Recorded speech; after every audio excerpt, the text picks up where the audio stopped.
There's a quote from Arthur C. Clarke that magic is just science that we don't yet understand.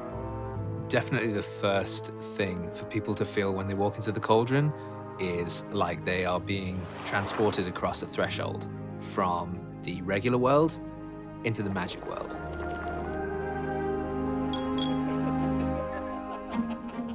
I had been a teacher. I taught literacy and reading, and I did that through fantasy and really the genres that spoke to me as a kid.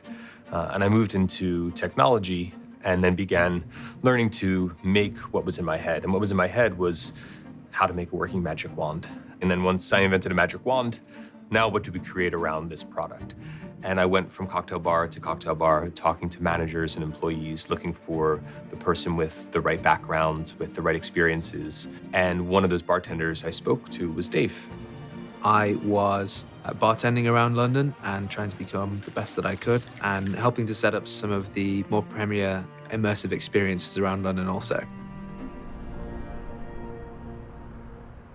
We are in our workshop at Magic HQ. And this is a combination of prop and set designers, hardware and software engineers, experts in food and beverage. Everyone comes together here, and it's like a maker studio where we invent everything for the Cauldron. I'm sure at some point I've hoped that I would end up as a wand maker, but I never thought that it could have been a reality. It starts off with programming and circuit boards, but also sculpting and painting and trying to tie all of that in together to the narrative.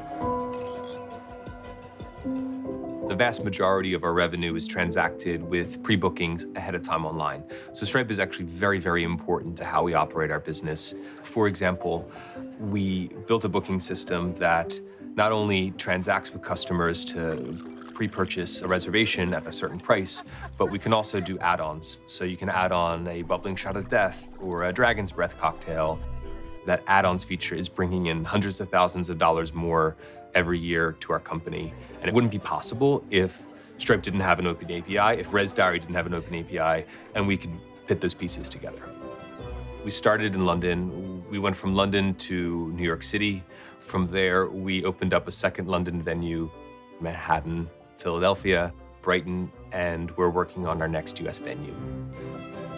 When we wanted to expand and open in the US, a friend of mine said, hey, have you heard of this program? It's called Atlas. It helps you to more easily incorporate companies in the US. And I don't know that there's really a product out there that provides that level of flexibility and customization that Stripe does. For any startup to have access to a piece of software and a piece of technology that is that powerful, it makes a huge difference to be able to do that. The Cauldron is definitely somewhere to escape from reality. So when someone comes in and immediately gets it and is transported and enjoys themselves, that's the mission accomplished.